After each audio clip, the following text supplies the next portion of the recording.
So you can see that with a little operative word there, little EQ, you can help build you a mix where you start to hear each element a little bit clearer, and it brings a little bit of clarity to your mix. Now there's another use of EQ in which we can pull out certain problems. Now if we were to take an EQ like this and we could ramp up the gain and we'll narrow up that Q, so therefore we are just boosting a very small band of frequencies, then we can sweep that all the way up to the top of the spectrum, all the way down until our ugly problem just pops its head straight out. Once it's popped its head out and we've identified it, then we can take the gain and we can pull that down to get rid of that problem. Now I've put that little gremlin in kind of, you can see he's still there. It's not like you can get rid of him completely, but with a narrow enough Q and the right type of problem, you can really get a lot of these problems, just suck them right out with a very narrow band EQ. Let's look at a practical example.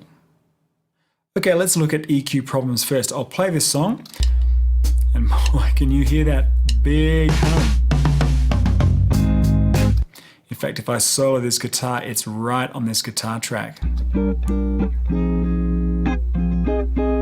Now, if you're listening on little tinny laptop speakers, you may not be able to hear that hum, but if you're listening with headphones or through some decent speakers, you'll hear there's a nasty hum on that guitar. So we can use the technique that we learned just a little while ago by turning on this EQ. And what I'll do is turn on this band here. Do you remember what we did?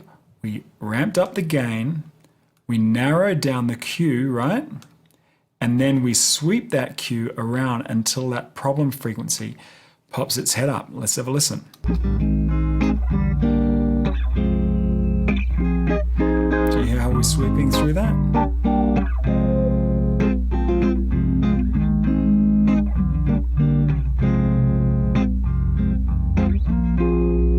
Getting close. Bingo.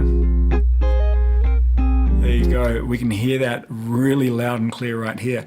So do you remember what we did now? We've accentuated that area, so it's kind of like that whack-a-mole technique. If you've ever gone to the fair and you've seen that whack-a-mole, is where the whole idea is you wait for the little mole to throw its head up and then you try to hit it. That's what we're trying to do here. We're trying to accentuate the problem. We're certainly not going to leave it like that.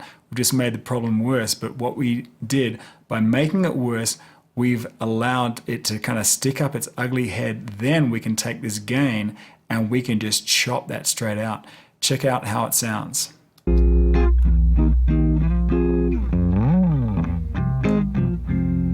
It's taken a lot of that out. Check it out. Here's with it in and with it taken out.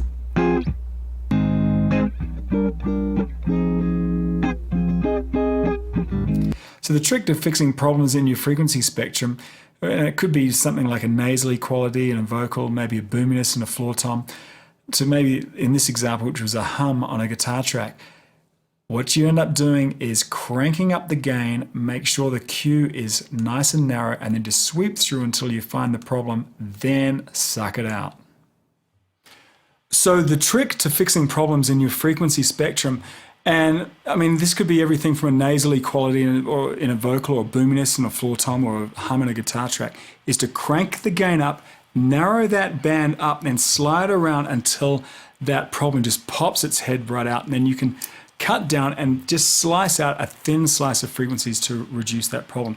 I call this the whack-a-mole technique, as it's kind of like that game you play at the fair.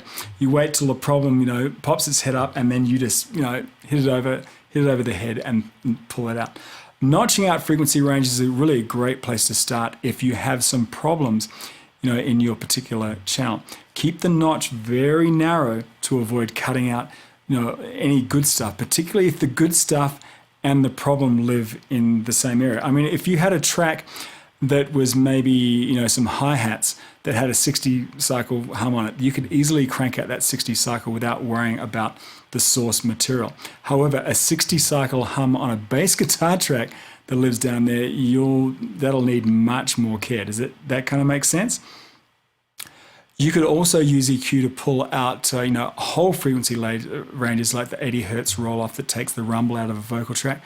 and maybe you wanted to roll off the treble on a kick drum track or bass guitar track to take out that unwanted hiss.